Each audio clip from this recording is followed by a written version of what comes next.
Assalamualaikum warahmatullahi wabarakatuh. Waalaikumsalam warahmatullahi wabarakatuh. Innal hamdalillah nahmaduhu wa nasta'inuhu wa nastaghfiruh wa na'udzu billahi min shururi anfusina wa min sayyiati a'malina. May yahdihillahu fala mudilla lahu wa may yudlil fala hadiya lahu. Asyhadu an la ilaha illallah wahdahu la syarika lah wa asyhadu anna Muhammadan abduhu wa rasuluhu la nabiyya ba'da.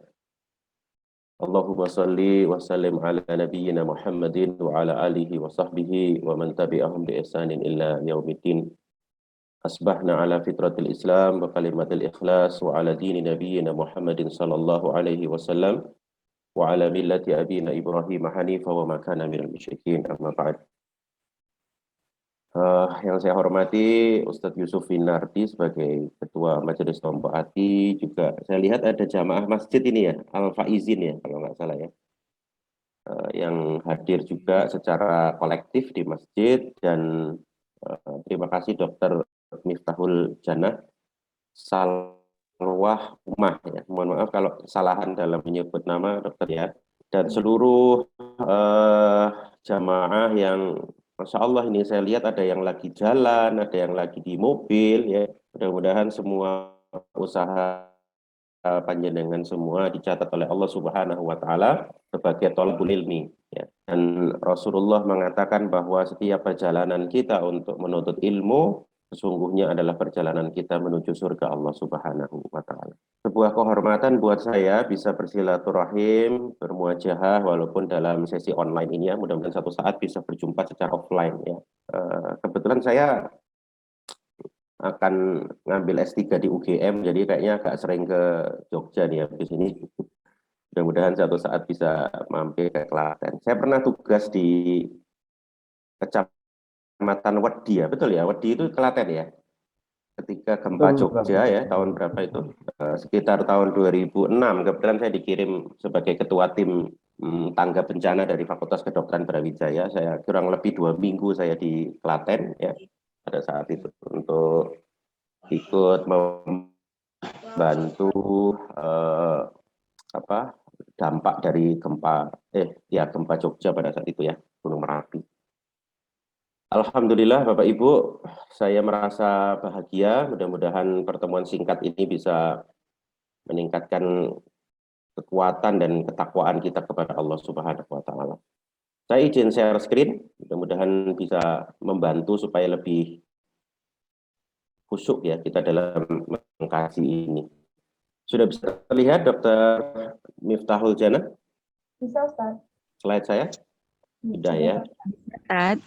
Baik, saya mengikuti arahan dari panitia untuk membahas tentang recharge your spirit. Ya, tadi sudah disampaikan dengan sangat luar biasa oleh Dr. Miftah bahwa memang motivasi itu kayak iman ya, naik dan turun. Al-imanu yazidu wa yanqus. Dan kita harus yakin bahwa para hadirin jamaah semuanya, Allah itu kalau cinta dengan hambanya pasti diuji.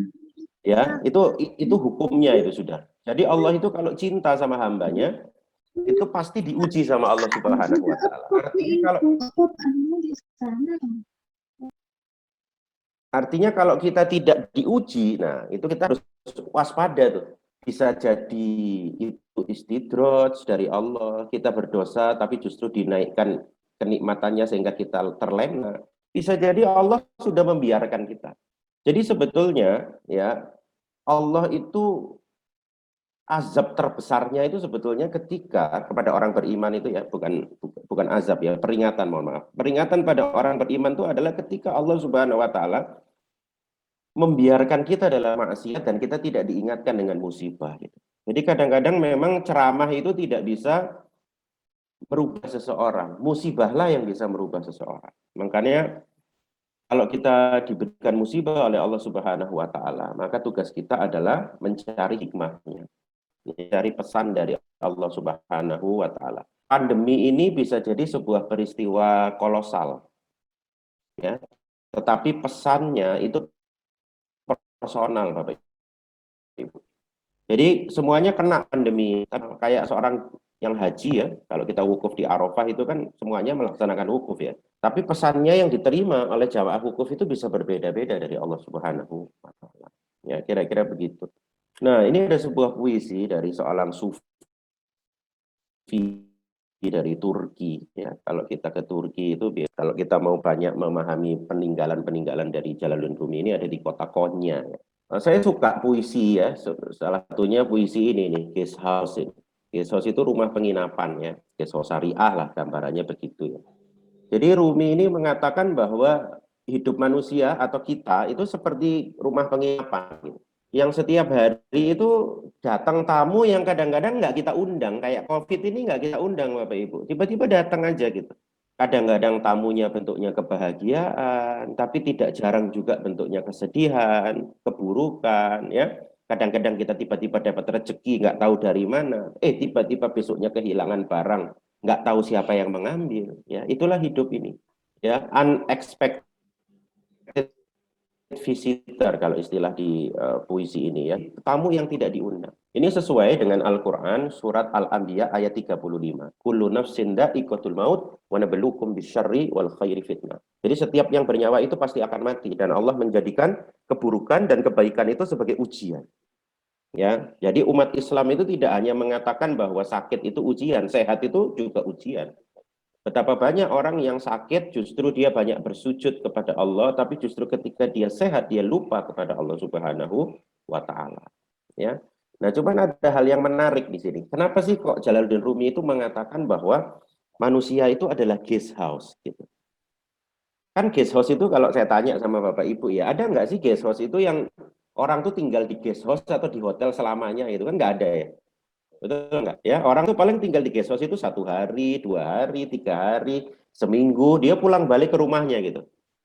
Maknanya sebetulnya Jalaluddin Rumi ini ingin mengatakan kepada kita semuanya bahwa apapun namanya tamu yang datang kepada diri kita, itu tidak akan pernah menetap di dunia ini. Segala sesuatu itu sifatnya sementara.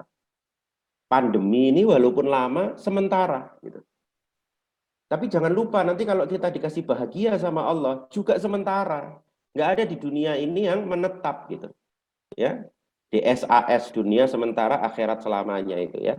Jadi memang inilah hidup. Makanya ibu-ibu, bapak-bapak, para jamaah sekalian ya harus meyakini seberat-beratnya hidup ini sifatnya hanya sementara saja.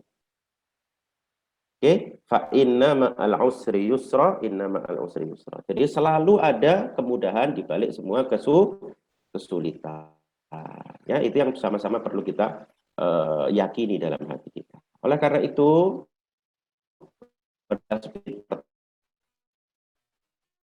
harus ridho dengan keadaan ini.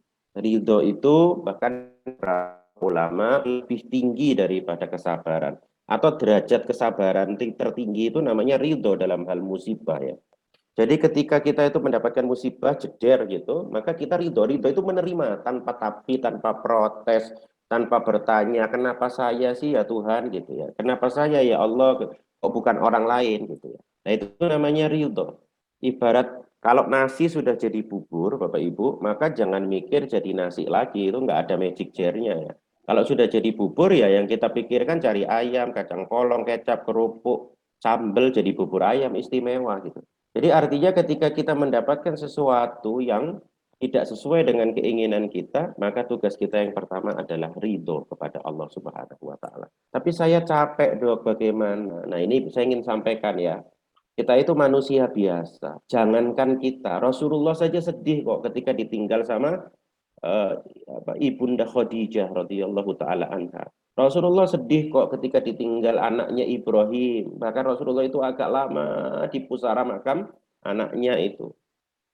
Ya, karena Rasulullah itu pengen punya anak kan, pengen punya anak keturunan laki-laki ya. Tapi ternyata Allah tidak mengizinkan ya dengan segala macam hikmahnya. Kemudian Rasulullah sedih juga ketika Abu Thalib pamannya itu tidak bisa mengucapkan la ilaha illallah. Sampai tahun-tahun di mana Khadijah, Ibunda Khadijah ya, kemudian pamannya meninggal itu disebut dengan Amul Husni, tahun kesedihan. Jadi Rasulullah itu juga sedih sebagai manusia biasa. Ya, artinya kalau Bapak Ibu tuh merasakan kadang-kadang merasa capek, kok gak ono sing ngerti aku, merasa sendiri, merasa ingin nangis. Wajar kita itu manusia bukan malaikat Bapak Ibu. Ya, kemarin di pengajian Morning Recharge itu kan Dokter Catur mengatakan tuh sejawat saya ya. Jadi sekuat-kuatnya orang Bapak Ibu pada dirinya itu ada sisi-sisi kerapuhannya gitu. Ya, orang tuh sekuat-kuatnya punya sisi kerapuhan, punya sisi kadang-kadang dia tuh pingin diperhatikan.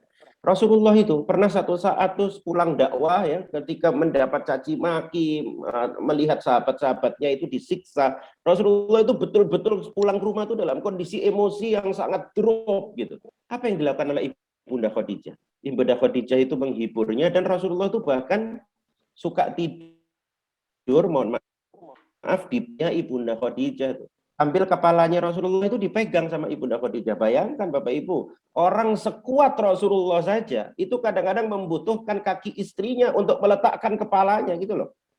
Ya, artinya memang manusia itu punya sisi-sisi kerapuhan dalam dirinya. Itulah kenapa kita itu bukan orang yang kuat. Yang kuat itu adalah Allah Subhanahu wa taala yang Maha Kuat.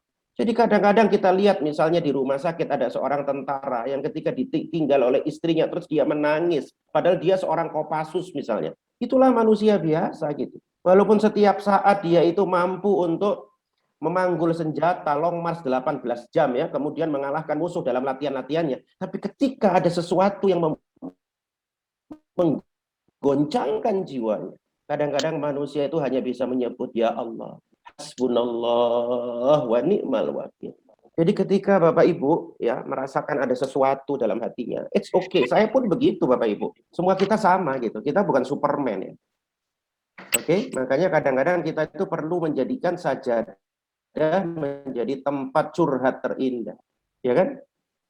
Jadi kadang-kadang solusi sama apa masalah sama solusi itu adalah sedekat antara dahi dengan tempat sujud kita. Kita harus banyak bersujud kepada Allah Subhanahu wa taala.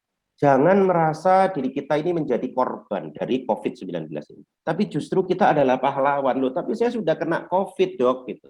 Ketika Anda kena COVID, semakin berat. Sebetulnya Anda sedang dilantik oleh Allah sebagai pahlawan. Kenapa? Karena dalam darah Anda itu ada plasma konvalesensi yang bisa membantu orang lain, bahkan membantu penyembuhan mereka. Jadi Anda itu dipahlawankan sama Allah. Bayangkan Pak, kalau Anda bisa nyumbang plasma konvalesen, darahnya itu digunakan untuk menyelamatkan orang, maka sisa hidup orang itu beribadah, Anda akan dapat pahala mengalir terus dalam hidup Anda. Luar biasa sebetulnya. Ya, jadi ketika kita itu mendapatkan sesuatu, jangan merasa diri menjadi korban. Karena ketika kita merasa diri menjadi korban, berarti kita tidak yakin bahwa Allah Subhanahu wa taala itu baik sama kita. Ya, Bapak Ibu ya, ini penting sekali. Bahkan saya sering menyampaikan ya dalam banyak sesi ya, bahwa Allah Subhanahu wa taala itu memberikan pertempuran tersulit kepada tentara terkuatnya. Jadi kalau sekarang ada jamaah majelis Tombo Ati yang merasa diuji sama Allah bertubi-tubi, dan Anda tetap menggenggam hidayah dari Allah dan tidak melepaskan hidayah itu, maka Anda adalah pasukan terkuat dari Allah Subhanahu wa taala. Barang siapa sekarang merasa berada di titik terendah dalam hidup Anda, tapi Anda tetap menjadikan sholat malam itu sebagai hiburan Anda tetap menangis di sujud Anda, berbisik kepada Allah dan terus menggenggam erat hidayah Allah, walaupun Anda digoncangkan oleh ujian saat ini, maka pasukan terkuat dari Allah Subhanahu wa taala. Karena Allah tuh tahu gitu, mana hambanya yang kuat, mana tidak kuat. La yukallifullahu nafsan illa wus'aha. Allah Subhanahu wa taala tidak membebankan sesuatu di luar batas kesanggupan kita. Coba lihat Bapak Ibu slide saya ini ya. Ini Jenderal Besar Sudirman ya. Kalau Jenderal Besar Sudirman ini lemah gitu, nggak mungkin Allah Subhanahu wa taala itu memberikan perjuangan begitu luar biasa. Fisiknya ringkih Bapak Ibu, tapi imannya Sudirman ini loh yang nggak dimiliki orang lain gitu. Bayangkan dalam kondisi TBC, batuk-batuk darah, ya, dalam kondisi demam yang luar biasa naik turun, TBC itu luar biasa Bapak Ibu rasanya ya. Paru-parunya mungkin sudah tidak normal lagi, ya kan, nafas mungkin sudah pendek. Tapi beliau masih berjalan berminggu-minggu keluar masuk hutan. Untuk apa? Untuk memperjuangkan kita ini loh, Indonesia ini. Itu ada gambar ketika Pak Karno dan Pak Dirman berpelukan di Jogja kan. Pada saat itu kan Pak Karno mengatakan, Dirman, gitu kan, kalau manggilkan Dirman, Dirman, kamu istirahat saja. Saya akan berjuang secara diplomatik. Gitu. Jadi Pak Karno itu pengen berjuang secara diplomatik. Pak Dirman nggak mau, Bapak Ibu. Pak Dirman izin sampai Pak Karno itu udah nggak bisa berkata apa-apa, speech gitu. Pak Dirman itu datang ya ke Pak Karno dan mengatakan, Pak Karno, saya izin apa? Saya mau keluar masuk hutan untuk berjuang gitu dengan tentara yang tersisa kan. Bayangkan Bapak Ibu, ya. Makanya saya itu sedih gitu, kalau ada bapak-bapak itu yang pandemi ini menyerah hanya di rumah saja. Coba lihat Pak Dirman nih. Malu gitu sama Pak Dirman ini Bapak Ibu. Dia tuh batuk-batuk dengan TBC di paru-parunya mikirin kita loh. Masa ada bapak nggak mau mikirin anaknya gitu. Bahkan kalau saya ngelihat bahkan ada seorang ibu yang banting tulang. Karena wanita itu kan tulang rusuk bukan tulang punggung ya. Ketika wanita itu harus mengambil peran sebagai tulang punggung, saya itu kadang-kadang nangis haru, Bapak Ibu. Makanya spirit itu nggak tergantung fisik. Ya kadang-kadang fisik kita itu lemah, gitu. Tapi kalau spirit kita kuat, spirit kita itu bisa mengalahkan fisik kita. Apa buktinya? Buktinya Pak Dirman ini. Ya, Pak Dirman itu paling lama ya, katanya itu berhenti itu di Pacitan. Kebetulan saya pernah ngisi di Pendopo Pacitan. Itu ada reliefnya Bapak Ibu. Bahkan ketika Pak Dirman di Pacitan, Pak Dirman itu sempat bahkan mengganti popok bayi loh.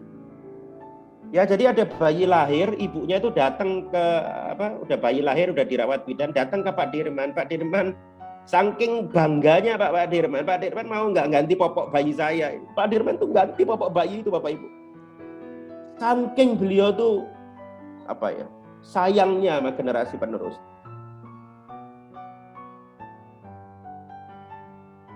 Sekali lagi,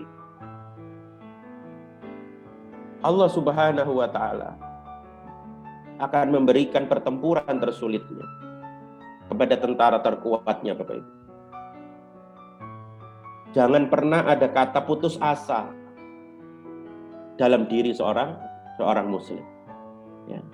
Kita cuma bisa berbuat apa yang kita mampu kan. Misalnya bapak-bapak gitu, dok saya nggak punya kerjaan, pergi ke pasar gitu. Bapak bisa cuci piring. Ya. Bapak bisa nyapu, dapat ongkos berapa, terima. Apa yang kita mampu lakukan, nanti Allah akan sempurnakan apa yang nggak kita mampu, Bapak Ibu. Saya punya teman ya, mohon maaf, seorang aktivis dakwah di Malang, suaminya meninggal Bapak Ibu, karena cuci darah ya. Anaknya itu sampai beli mainan di pasar, dijual lagi ke temannya. Ada untung 20.000, dikasihkan ibunya. Bayangkan Bapak Ibu. Ya bagaimana fighting spirit mereka bertahan tanpa seorang kepala keluarga.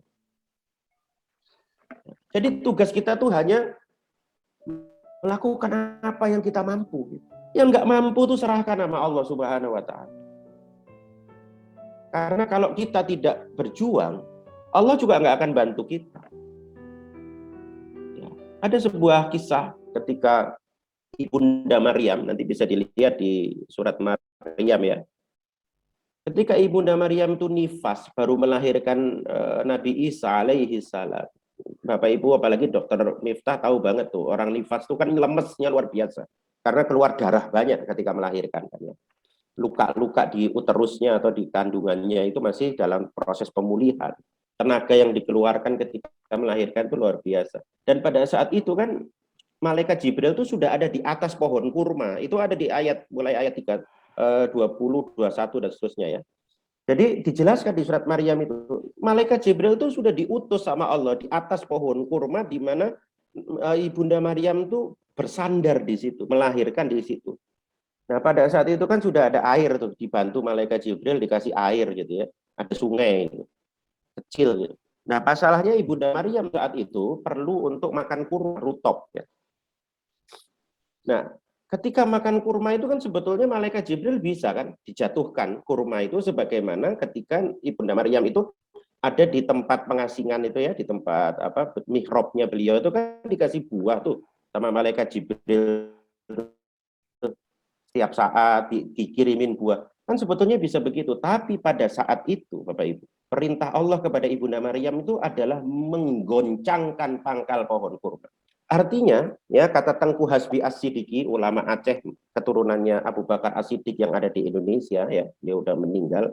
Katanya Tengku Hasbi As-Siddiqi, itulah tanda bahwa Allah Subhanahu wa taala masih meminta kita untuk berusaha walaupun dalam kondisi yang sulit. Ya, nanti dilihat tuh dalam surat Maryam tuh. Wa huzzi ilaiki bijid'in nakhlati tusaqit 'alaiki rutaban janiyya.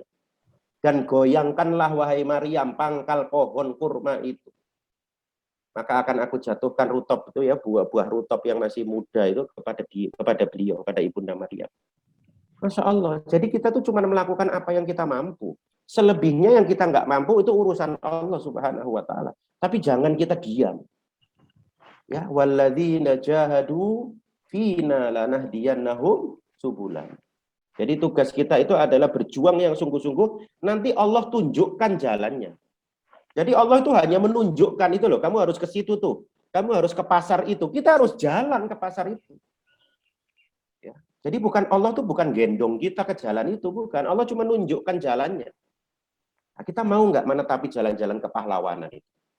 Kita mau nggak menetapi jalan-jalan perjuangan?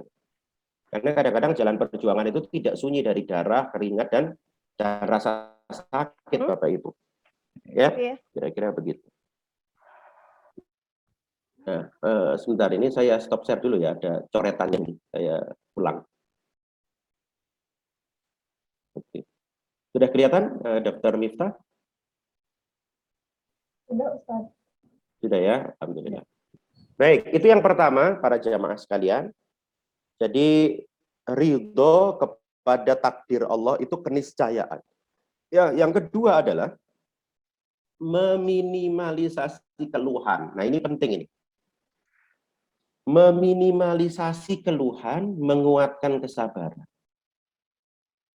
Jadi mengeluh itu kalau istilah di psikologi itu do nothing but non accept it gitu. Jadi tidak mau melakukan sesuatu tapi juga tidak mau menerima. Jadi serba salah orang mengeluh itu.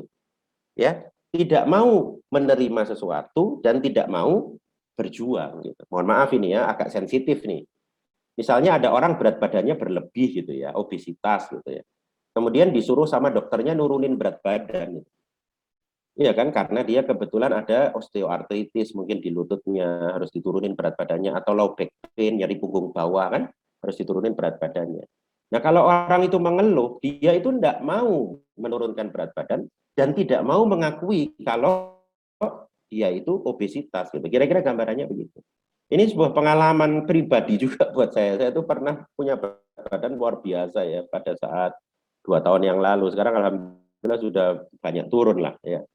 Itu juga begitu. Bahkan kadang-kadang tuh ada yang sampai nggak mau ngaca, Bapak Ibu. Ya, ngaca itu nggak mau tuh, nggak menerima kenyataan. Tapi suruh olahraga juga nggak mau, suruh kontrol makan juga nggak mau. Jadi kadang-kadang manusia itu berada di titik di mana dia itu tidak mau menerima kenyataan, tapi juga tidak mau merubah keadaan. Nah ini kan repot kan? Jadi tidak mau menerima kenyataan, tapi juga tidak mau merubah keadaan gitu. Padahal Allah Subhanahu Wa Taala mengatakan, Innallaha la yughayyiru ma biqaumin hatta yughayyiru ma bi anfusihim. Ya, jadi Allah tidak merubah nasib suatu kaum sebelum kaum itu merubah nasibnya sendiri. Oke. Terus saya kalau mau mengeluh bagaimana, Dok? Mengeluh itu terbaik adalah di atas sajadah. Ini namanya akhlak ta'affuf ya. Pernah dengar ya? Akhlak ta'affuf itu adalah akhlak menyembunyikan penderitaan dari manusia. Itu namanya ta'affuf, menyembunyikan penderitaan dari manusia. Dia tuh nggak punya uang, Bapak Ibu, tapi nggak kelihatan gitu. Nggak kelihatan, dia tetap senyum, bahkan tetap sedekah semampunya. Gitu. Saya dulu punya sejawat dokter, saya nggak sebut namanya. Ya. Beliau itu sampai-sampai menderita kanker. Istri dan anaknya itu nggak diberitahu, Bapak Ibu. Saking ta'afufnya beliau itu. Ya, saking ta'afufnya beliau tuh anak istrinya itu nggak tahu bapaknya sakit apa. Tiba-tiba dioperasi, ada komplikasi, bapaknya meninggal. Sampai istri anaknya itu tanya, papa ini sakit apa? Ternyata bapaknya sudah 2 tahun divonis kanker, sudah berobat ke Bandung, berulang kali, tapi anak dan istrinya tidak diberitahu. Saking nggak mau ngeluhnya. Ini kan luar biasa Bapak Ibu, ada orang kayak begini. Ya, luar biasa. Saya tuh ingat status WA beliau, karena beliau tuh senior saya, orang yang paling berjasa dalam hidup saya ya. Ketika saya berada dari satu klinik ke klinik lain pada saat itu di Malang, di Ulingi, di mana-mana ya, beliau lah yang nawarin saya untuk jadi dosen. Dokter Arif ini kayaknya punya berbicara, menggerakkan orang, mau nggak jadi dosen gitu. Kebetulan kita mau mendirikan prodi manajemen rumah sakit baru. Saya ditarik sama beliau, saya ingat banget tuh. Banyak pelajaran, saya sering satu mobil sama beliau. Saya ingat status WA beliau terakhir adalah akhiri dengan kebaikan. Itu saya tuh sampai ingat status WA beliau. Jadi orang tuh kadang kalau mau meninggal, orang baik itu terasa Bapak Ibu. Ya akhiri dengan kebaikan. Dan beliau itu betul-betul tidak merepotkan keluarga dikit dengan ta'afufnya ini. Jadi betul-betul beliau itu mengurangi keluhannya. Saya ingat ketika beliau mau operasi itu kita sama-sama nguji di kampus tuh beliau bilang, Rip, saya mau ke Bandung dulu, mau menyelesaikan kesehatan saya. Saya titip alumni, ya saya kebetulan ketua alumni pada satu di Fakultas Kedokteran Brawijaya, saya titip alumni. Ya dokter, kenapa dokter gitu? Nggak apa-apa gitu. Kebetulan dokter beliau. Akhirnya 10 hari kemudian beliau meninggal tuh, Masya Allah buat saya. Dan tidak ada satupun keluarganya yang tahu apa diagnosa penyakitnya. Luar biasa nggak Bapak Ibu? Sedangkan kita kadang-kadang demam dikit sudah ngeluh, sakit dikit sudah ngeluh. Ya, beliau tuh betul-betul nggak ngeluh, sampai istri dan anaknya itu nggak ada yang tahu. Nih. Ada sebuah hadis dari Rasulullah SAW, jangan mencaci maki demam. Karena demam itu bisa menghilangkan dosa-dosa Bani Adam, kata Rasulullah itu, sebagaimana pandai besi menghilangkan kotoran besi. Jadi kita terima sebagaimana kita tuh lagi dicuci sama Allah Subhanahu wa taala. Oh, saya lagi dicuci ini. Makanya Rasulullah itu kalau ada orang sakit kan salah satu doa sunahnya itu mengatakan labak satohurun insya Allah. Tohurun itu sama seperti toharo itu loh, membersihkan. Nggak apa-apa, kamu lagi dibersihkan insya Allah. Dibersihkan dari apa? Dari dosa-dosa. Ya, jadi yang sekarang barangkali sedang isolasi mandiri di rumah ya. Saya sangat berempati dengan panjenengan dan keluarga, mudah-mudahan segera disembuhkan dan saya sampaikan doa terbaik dari Rasulullah, la ba'sa tohurun insyaallah ya. Tidak apa Anda lagi dibersihkan sekeluarga. Mudah-mudahan nanti Allah Subhanahu wa taala mengangkat derajat Anda setelah ini ya. Bagi teman-teman sejawat dokter yang barangkali sekarang juga sedang berjibaku dengan COVID atau merawat pasien COVID dengan kondisi yang letih dan seterusnya, bisa berempati dan saya memahami dan mudah-mudahan ini semua menjadi tabungan pahala kebajikan buat panjenengan semuanya. Ya.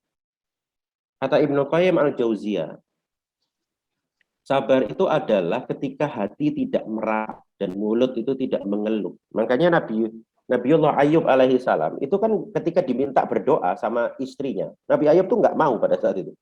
Kenapa? Karena kata Nabi Ayub, saya itu baru sakit 3 tahun, sedangkan saya sudah sehat 70 tahunan, kira-kira begitu ya. Masa saya mau melupakan apa yang sudah diberikan Allah kepada saya, saking begitunya ya. Walaupun ini tidak bisa kita contoh dalam kutip karena beliau ini levelnya Nabi ya. Kalau kita ya tetap berdoa kepada Allah Subhanahu wa taala. Saking malunya Nabi Ayub itu untuk mengeluh gitu. Padahal boleh mengeluh kepada Allah Subhanahu wa taala. Ya ini kata Ibnu Qayyim, ini perlu kita renungkan sama-sama. Nah, Bapak Ibu nanti mohon dilihat di surat Al-Baqarah ayat 214. Ini luar biasa ayat ini ya. Am hasibtum an tadkhulul jannata wa lamma ya'tikum mathalul ladzina khalau min qablikum. Apakah kalian mengira kata Allah, kalian tuh akan masuk surga itu begitu aja gitu. Ya, padahal belum datang kepada kalian cobaan seperti yang dialami orang-orang sebelum kalian. Ya, jadi surga itu nggak datang, nggak masuk begitu aja Bapak Ibu. Dia dikelilingi dengan ujian. Dan dilanjutkan di sini masathumul bahsa wad-dharra wa zulzilu. Ternyata cobaan itu, kata Ustadz Adi Hidayat ketika menjelaskan ayat ini, itu ada 3. Yang pertama itu namanya mashathumul bahsa. Bahsa itu seperti hujan rintik-rintik itu. Jadi gerimis itu namanya bahsa. Ya, ujian yang ringan gitu. Kalau sakit tuh mungkin mohon maaf ya sakit panu gitu. Kemudian ada lagi tingkatan berikutnya namanya wadoro. Wadoro itu adalah yang mulai melukai fisik ya, kayak COVID, demam, long COVID itu kan melukai fisik, kadang-kadang sampai sesek gitu ya. Nah, ada ujian lain itu yang sampai menggoncangkan jiwa, kanker ganas ya, kalau penyakit itu cuci darah, gagal ginjal, terminal ya, end stage renal disease itu. Luar biasa itu, menggoncangkan jiwa. Ya, itu yang disebut dengan wazulzilu. Sampai di ayat ini dikatakan begini. Hatta yaqular rasul walladzina amanu ma'ahu mata nasrullah. Sampai para nabi dan rasul yang tergoncang dan orang yang beriman itu mengatakan mata nasrullah. Kapankah pertolonganmu itu datang? Saya yakin sebagian orang di jamaah Majelis Tombo Ati ini pernah ngerasain kan? Diuji sama ujian tuh yang rasanya dunia ini gelap Bapak Ibu. Menggoncangkan, luar biasa, hati kita tuh tergoncang. Sampai kita tuh mengatakan, ya Allah, sampai kapan ini ya Allah? Sampai kayak begitu Bapak Ibu. Tapi jawaban Allah dalam ayat ini luar biasa. Ala inna nasrallahi qarib. Ketahuilah sesungguhnya pertolongan Allah itu amat dekat. Saya sering sampaikan tuh, fajar itu tidak akan menyingsing kalau malam tidak sampai di puncak kegelapannya. Justru ketika ujian itu sudah sangat berat Bapak Ibu, sebentar lagi pertolongan Allah itu akan datang. Ya, kenapa kok kita digoncangkan dengan badai Bapak Ibu? Karena orang yang tetap berdiri tegak di tengah badai, maka dia tidak lagi bisa digoncangkan oleh hujan gerimis Bapak Ibu. Artinya Anda memang diciptakan untuk jadi orang yang kuat, ya, orang yang hebat. Gitu. Karena Anda tidak akan lagi digoncangkan oleh hal-hal yang kecil. Karena Anda sudah dilatih digoncangkan oleh hal-hal yang besar. Ala inna nasrallahi qarib. Oleh karena itu jawabannya bukan mengeluh, tapi jawabannya adalah bersabar. Dan bagi orang-orang yang bersabar, Allah sudah siapkan pahala tanpa batas. Ya. Innama yuwaffas sabiruna ajrahum bighairi hisab. Dan sesungguhnya bagi orang-orang yang bersabarlah Allah Subhanahu wa taala memberikan pahala tanpa batas. Ya. Ini sesuatu yang menurut saya luar biasa sekali Bapak Ibu. Nah, ini ada sebuah hadis dari Rasulullah Shallallahu alaihi wasallam. Hadis ini saya kadang-kadang tuh membaca itu Masya Allah gitu hadisnya itu. Jadi nanti Bapak Ibu para jamaah sekalian, ya, di hari kiamat itu ada dua golongan yang berbeda. Yang pertama itu namanya ahlul musibah, atau ada yang teks hadis mengatakan ahlul bala. Yaitu orang yang sepanjang hidupnya dia diuji dengan ujian demi ujian. Ayahnya meninggal, suaminya meninggal, anaknya sakit gitu ya. Diuji anaknya itu mohon maaf mengalami kebutuhan khusus gitu. Nah, satu lagi namanya ahlul afiyah. Ahlul afiyah itu yang nyaris tidak pernah diuji hidupnya atau ujiannya ringan-ringan aja. Nah, nanti ahlul musibah itu tiba-tiba akan ditingkatkan derajatnya oleh Allah Subhanahu wa taala. Ya Allah, kenapa orang itu tinggi derajatnya bisa seperti itu? Kemudian Allah Subhanahu wa taala, karena hambaku yang aku tingkatkan derajatnya ini bersabar dengan ujian-ujian berat yang aku berikan kepada dia. Kalau gitu aku mau kayak dia ya Allah, dalam terjemahan bebasnya begitu ya. Allah mengatakan kamu nggak akan kuat katanya. Sampai afiyah ini yang dianya ringan-ringan aja ini mengatakan apa di sini? Ya Allah, aku menginginnya aku bisa kembali ke dunia. Kemudian dipotong kulitku dengan gunting. Dan aku bersabar dengan rasa sakitnya. Kayak begitu Bapak Ibu.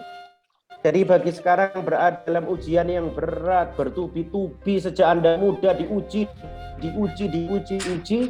maka saya ingin memberikan berita gembira bahwa Allah Subhanahu wa taala sudah mempersiapkan tempat manzilah yang tinggi buat Anda, yang barangkali nanti Anda akan membuat iri orang-orang di sekitar Anda karena tingginya derajat Anda.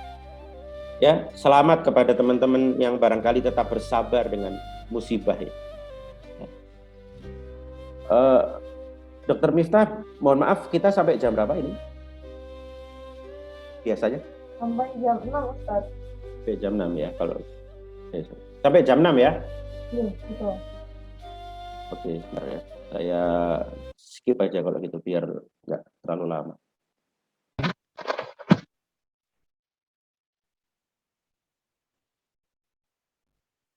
Dan saya langsung masuk di penutupan saja. Nah, ini. Oke, terakhir Bapak Ibu, bersandar kepada yang maha kuat, yaitu Allah Subhanahu wa Ta'ala. Jadi pandemi ini sudah menunjukkan kepada kita bahwa di hadapan Allah kita itu adalah makhluk yang lemah. Makanya kita perlu untuk meningkatkan dan menguatkan kuwatusillah billah ya, kekuatan kita berhubungan dengan Allah Subhanahu wa Ta'ala di tempat-tempat yang baik, di waktu-waktu yang baik ya, supaya kita mendapatkan pertolongan dari Allah Subhanahu. Seorang yang beriman ya,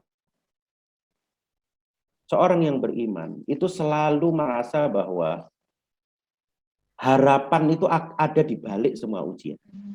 Ya, kalau istilah bahasa Inggrisnya itu there is always light at the end of tunnel. Jadi selalu ada cahaya di balik semua kesulitan.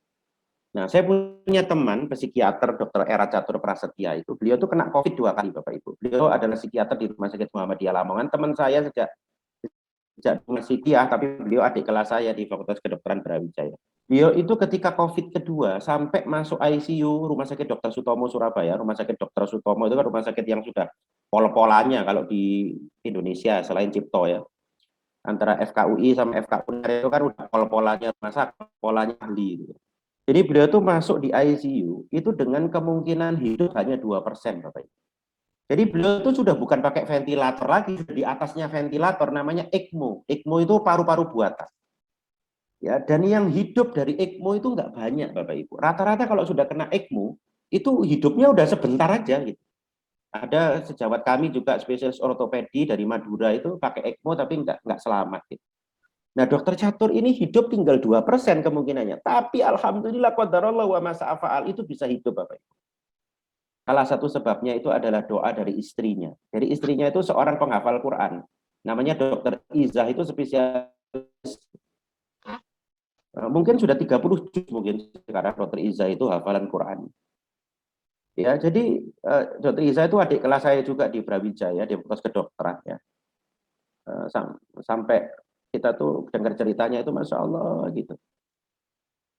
Jadi selalu ada harapan menurut kacamata dokter tidak mungkin gitu ya, tapi ternyata Masya Allah sampai dokter anestesinya yang salah satu yang memasang intubasi ya, kepada dokter Catur itu, sampai ketika dokter Catur itu ekstubasi sudah tidak lagi menggunakan alat bantu nafas ya, itu sampai spesial anestesinya itu adzan di ICU saking merasa bahwa Allah itu maha besar. Allahu Akbar, temanku hidup lagi itu. Bayangkan Bapak Ibu ya, harapan itu selalu ada Bapak Ibu. Makanya jangan pernah menyerah sedikit pun selama ada Allah Subhanahu wa Ta'ala. Karena kalau Allah sudah mengatakan kun, dokter ahli itu udah nggak bisa apa-apa lagi Bapak Ibu. Masya Allah, ini luar biasa. Ya. Siapa yang pernah ke Aceh mungkin pernah datang ke Masjid Rahmatullah ini di dekat Pantai Lampuuk. Saya kebetulan 2016 saya ke pada Aceh ya. Jadi ketika saya datang ke masjid ini, itu saya masih melihat retakan-retakan di masjidnya itu. Jadi masjid ini adalah satu-satunya masjid yang selamat ya di sekitar pantai, karena kan di Pantai Lampuuk itu tinggi gelombangnya 20 meter Bapak Ibu. Jadi saya bisa lihat bekasnya tsunami itu di Pantai Lampuuk itu sekitar 20 meteran. Dan itu tidak ditumbuhi tumbuhan sampai sekarang itu di tebing-tebingnya itu. Artinya memang sangat logis kalau hancur kayak begini ya, semuanya tersapu oleh tsunami. Tapi ketika semua tersapu oleh tsunami, ada satu masjid yang tidak tersapu Bapak Ibu. Hanya retak aja. Dan retakan itu masih ada. Mudah-mudahan satu saat panjenengan bisa datang ke masjid ini. Ya. Jadi artinya selalu ada kemungkinan dari setiap kesulitan. Selalu ada survivor, orang yang selamat gitu. dari setiap kemustahilan. Kemustahilan itu hanya ada pada logika manusia. Sedangkan pada takdir Allah itu tidak ada kemustahilan. Nothing is impossible for God. Kemustahilan itu hanya punya hamba. Bagi Allah tidak ada kemustahilan, Bapak Ibu. Ya, makanya kita harus minta sandar kepada yang maha kuat. Ya. Satu lagi ini, kalau panjenengan ke Banda Aceh ya, ini tidak jauh dari Masjid Baitur Rahman Banda Aceh. Jadi ada kapal yang harusnya ada di pantai, karena kapal ini berat sekali, isinya besi semua ini. Pembangkit diesel itu ya, dan dikirim dari Kalimantan, karena pada saat itu kan Banda Aceh sering mati lampu itu untuk supporting PLN. Nah, ketika tsunami itu, saking besarnya gelombang tsunami itu, kapal ini sampai terseret ke daratan ya, sejauh 5 kilo, dan sekarang udah nggak bisa dipindah lagi karena berat sekali kan. Nah, ada sekitar 16 awak di dalam kapal itu. Yang selamat tuh cuma satu. Ya, ini luar biasa nih. Jadi Allah itu kalau sudah berkehendak, seberat apapun kondisinya, selalu ada cahaya di balik lorong gelap, Bapak. Ya. Fa inna ma'al usri yusra. Inna ma'al usri yusra. Nah, bagaimana cara kita untuk bergantung kepada Allah dan berdoa? Ini yang kadang-kadang kita salah, Bapak Ibu. Kita itu doanya tidak menggunakan hati. Ini yang saya pikir kurang. Doanya udah bener tuh, cuman hati kita nggak terlibat dalam doa itu. Jadi tolong nanti kalau kita berdoa, libatkan hati Anda ya. Supaya yang isoman segera negatif, ya. Dokter-dokter diberi kekuatan. Yang sedang ada masalah diselesaikan. Yang di ujung perpisahan disatukan, ya. Ibu-ibu yang single parent dikuatkan, ya. Suami-suami yang sekarang mungkin sedang, mohon maaf, kesulitan cari pekerjaan, dimudahkan, ya. Nah, ada sebuah ayat dalam surat Al-An'am ayat 63. Allah Subhanahu wa taala berfirman, "Qul may yunajjikum min dhulumatil barri wal bahri tad'unahu tadarruan wa khufyatan." Di sini artinya kira-kira begini. Katakanlah hai Muhammad, siapa yang dapat menyelamatkan kamu dari bencana di darat dan di laut ketika kamu berdoa kepadanya dengan tadarru. Nah, ini tolong digarisbawahi kata-kata tadarru. Tadarru itu, kata Imam Ahmad bin Hambal ketika menjelaskan ayat ini, itu seperti orang yang terombang-ambing di lautan. Gimana sih Bapak Ibu, Anda terombang-ambing di lautan sendirian, nggak ada kelihatan yang bisa nolong. Kira-kira perasaan Anda sama Allah gimana saat itu? Anda pasti akan sangat tergantung dengan Allah kan, sampai Anda mendongak ke langit, mungkin terus Anda mengatakan gimana, ya Allah, tolong aku ya Allah, nggak ada lagi yang aku bisa minta tolong kecuali Engkau. Nah, itu namanya tadarru. Kadang-kadang Allah Subhanahu wa taala itu tidak mengabulkan doa kita karena kita kurang tadarruan. Ya, kurang kita itu tadarru, kurang kita itu menggantungkan diri sepenuhnya kepada Allah Subhanahu wa taala. Nah, itu yang harus dilatih itu. Ya, jadi hati-hati yang senantiasa bergantung kepada Allah itu harus dilatih, Bapak Ibu. Kalau istilahnya hadis dalam Imam Muslim itu, berimanlah seperti imannya burung. Tahu burung ya? Burung itu kan tawakalnya luar biasa kan. Dia pergi tanpa ada modal pagi hari, kemudian dia kembali sore hari. Ya, dengan membawa dengan perut yang kenyang. Itu burung itu. Jadi betul-betul dia itu di angkasa itu ya seperti terombang-ambing, tapi ya dapat rezeki juga gitu. Ya, karena Allah Subhanahu wa taala itu memiliki cara yang kadang-kadang luar biasa. Saya mau tutup pertemuan pada pagi ini dengan sebuah kisah yang nyata, ya, dari seorang ulama dari Saudi Arabia. Ya, jadi kisah nyata dari ulama Saudi Arabia. Kebetulan ini sudah banyak beredar sebetulnya, tapi mungkin nama dokter yang diceritakan di sini bisa jadi bukan nama dokter sebenarnya ya, karena kadang-kadang kan yang bersangkutan tidak mau disebut nama aslinya. Jadi kisahnya begini, para jamaah sekalian. Ada seorang dokter yang terkenal di Pakistan. Dokter ini pada saat itu, mungkin 10-20 tahun yang lalu, itu keahliannya masih sangat langka. Jadi beliau ini ahli saraf anak-anak. Dokter anak yang ahli saraf anak, gitu kira-kira begitulah. Ya. Itu masih langka. Zaman saya sekolah dulu itu cuma satu orang di Malang. Gitu. Di Surabaya mungkin cuma 2 orang, se-Jawa Timur itu cuma 3 orang barangkali. Di Indonesia mungkin nggak lebih dari 10 orang ya. Jadi memang langka keahliannya gitu. Nah, kebetulan dokter ini itu kan kalau mau ketemu harus antri, sulit lah karena memang dia banyak mendapatkan rujukan dari dokter-dokter ahli yang lain kan. Nah, suatu saat beliau ini diminta mengisi konferensi karena dokter ahli kan biasa mengisi konferensi ya.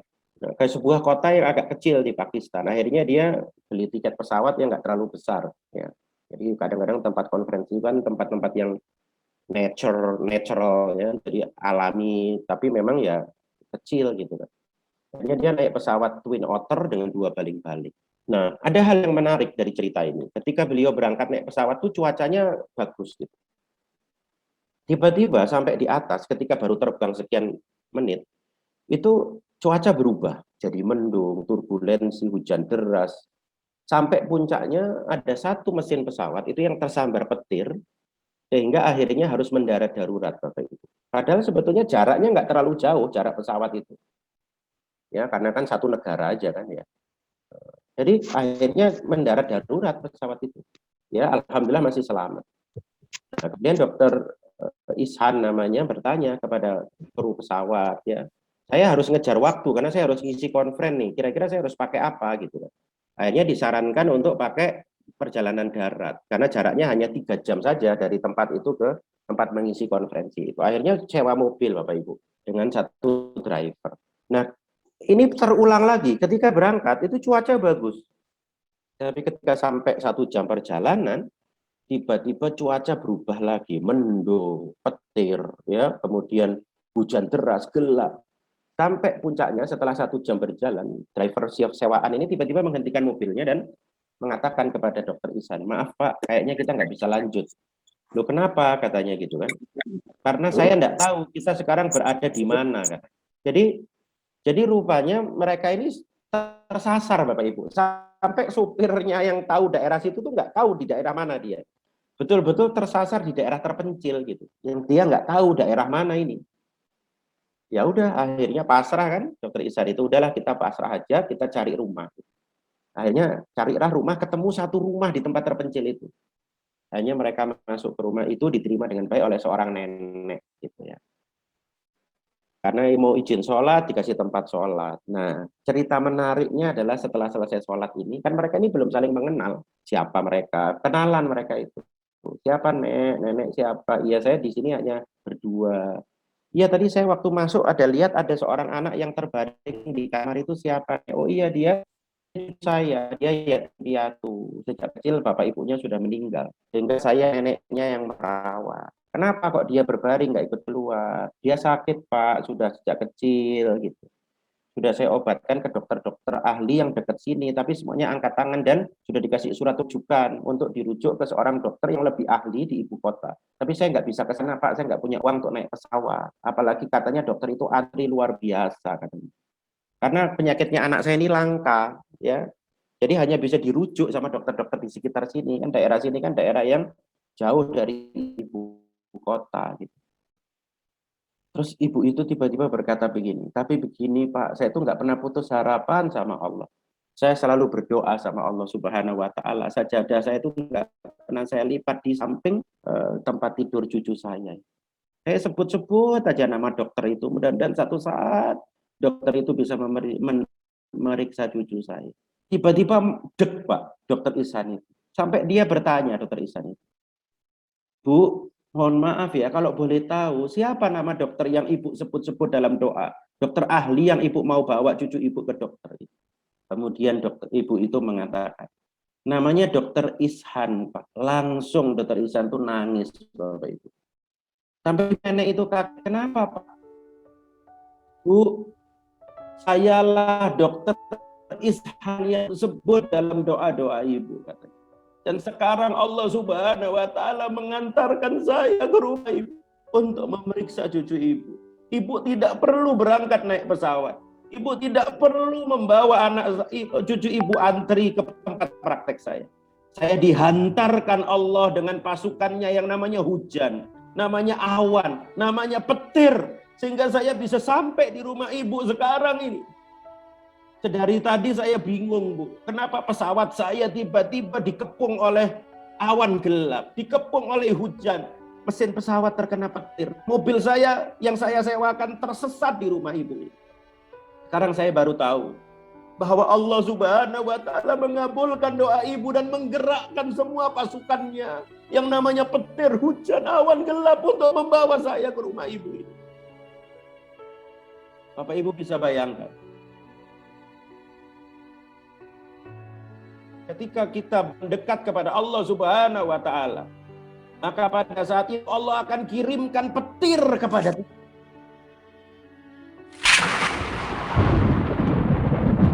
Bagaimana apa yang disampaikan Allah lewat lisan Rasulullah yang mulia.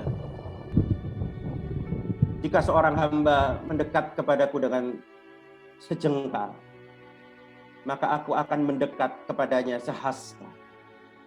Jika dia mendekat kepadaku, kata Allah, sehasta, aku akan mendekat kepadanya satu depa. Dan jika ia datang kepadaku dengan berjalan, maka aku akan berlari mendatanginya, Bapak Ibu. Subhanallah. Mari kita tundukkan kepala kita sejenak untuk berdoa, merecharge energi kita. Yang sedang sakit, yang sedang isoman, para tenaga kesehatan, Bapak Ibu yang berada di titik terendah dalam hidupnya hari ini. Kita ketemu hari ini nggak kebetulan. Allah sedang menjamah hati-hati kita. Bismillahirrahmanirrahim. Alhamdulillahirabbil alamin hamdan yuwafi ni'amahu wa yukafi mazidah. Rabbana lakal hamdu kama yanbaghi li jalali wajhika wa 'azimi sultanik. Allahumma shalli ala Muhammad. Ya Rabb. Ya Rabb. Ya Rabb, ya dzal jalali wal ikram. Ya Hayyu ya Qayyum. Engkaulah yang maha perkasa, ya Allah. Kami lemah di hadapan-Mu, ya Allah. Tolong kami, ya Allah. Tolong kami keluar dari kesulitan-kesulitan yang menggoncangkan hidup kami, ya Allah. Kuatkan kesabaran kami, minimalkan keluhan kami, ya Allah. Allahumma shfi ikhwanana wa akhwatana. Sembuhkanlah saudara-saudara kami yang sedang diuji dengan sakit, ya Allah. Allahumma shfi ikhwanana wa akhwatana. Allahumma rabban nas asibil ba'sa isfi wa anta syafi.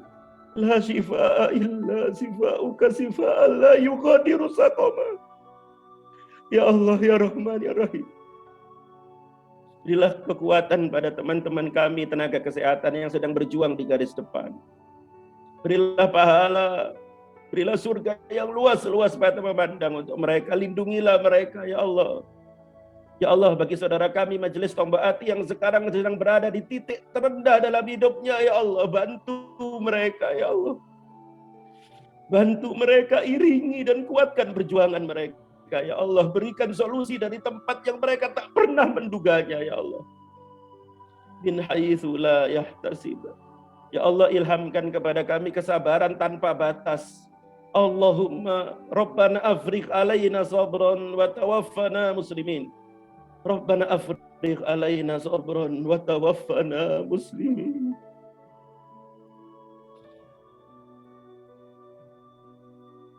Ilhamkan kepada kami kesabaran, ya Allah.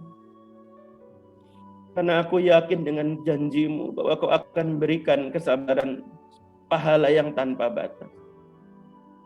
Ya Allah, izinkan Majelis Tombaati nanti Kau bangkitkan di surga-Mu bersama, sebagaimana janji dalam lisan Rasul-Mu, Al-mar'u ma'aman ahabba. Kau akan bangkitkan orang bersama orang-orang yang Kau cintai, ya Allah.